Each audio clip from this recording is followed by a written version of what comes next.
Samedi 12 mai 2018, le soleil vient de s'élever sur Guadolité, chef-lieu de la province du Nord-Ubangi. Nous sommes à bord d'une Jeep, une des rares voitures à circuler dans la ville où les habitants recourent principalement au vélo, communément appelé Toleka, pour se déplacer.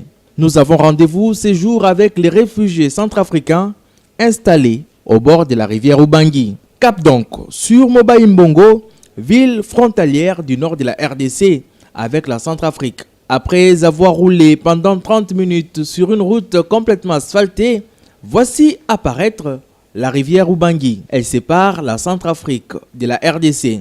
À sa rive droite, côté congolais, se dresse le barrage de Moba-Imbongo. À quelques encablures de là, les bâtiments administratifs du territoire de Mobaï. Il nous faut présenter nos civilités aux autorités locales. Une fois ces devoirs accomplis, nous rejoignons les comités des réfugiés, présidés par Raphaël Langadi. Ce dernier, un chrétien de par sa foi, accompagné de son adjoint musulman, nous attendait de pied ferme à l'écart du site. Ayant abandonné notre véhicule avec logo HCR, nous nous faufilons à pied parmi les habitations. Le premier appartient aux autochtones. Celles des réfugiés qui les juxtaposent sont essentiellement construites en paille.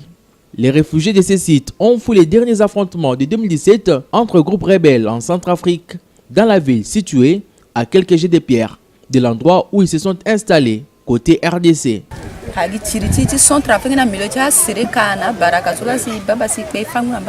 C'est suite à la persécution entre les hostilités entre Seleka et Balaka que nous avons traversé pour être ici. L'aide humanitaire s'est fait rare dans les sites. Ils disent que c'est sans moyens qui sont là. Donc, exemple, depuis, ils n'ont pas eu à manger, ils n'ont pas eu à prendre le petit déjeuner comme de l'autre côté. La pratique du petit commerce serait l'une des sources de tension entre autochtones et réfugiés. Ces derniers auraient été même contraints de ne plus s'adonner à la pêche, en témoignent ces jeunes hommes que nous trouvons pourtant en train d'apprêter un filet de pêche. Ils affirment le faire sur demande des villageois. Leur salaire pour ce travail, du péké, une boisson locale. Parce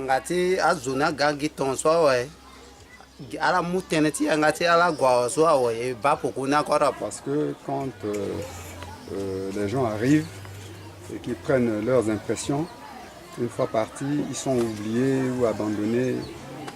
C'est ça qui ne fait pas bien. Les chefs coutumiers de Mobaï déplorent la situation et nous expliquent que cela est dû à l'abandon des réfugiés par les autorités du pays et les organismes internationaux.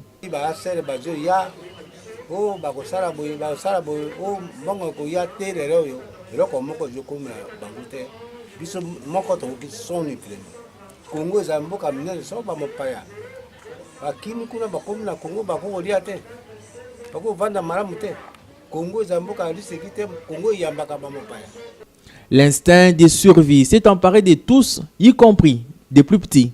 Ces derniers, contrairement aux adultes, peuvent pêcher le poisson au bord de la rivière, préparer et manger entre eux.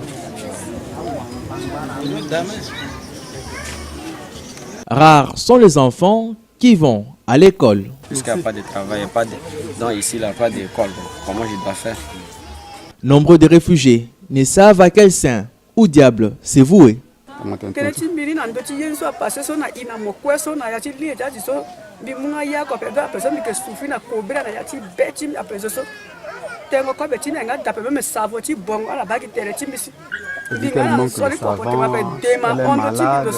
de moyens.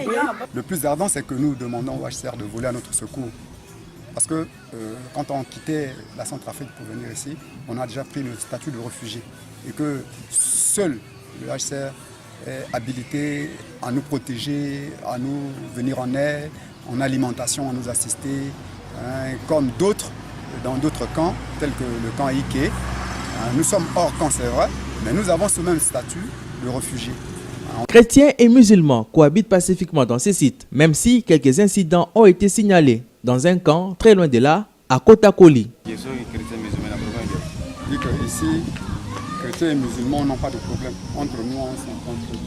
La sécurité en Centrafrique demeure volatile et en RDC, Le contexte politique marqué par un processus électoral sujet à de nombreuses critiques fait craindre le pire pour l'avenir.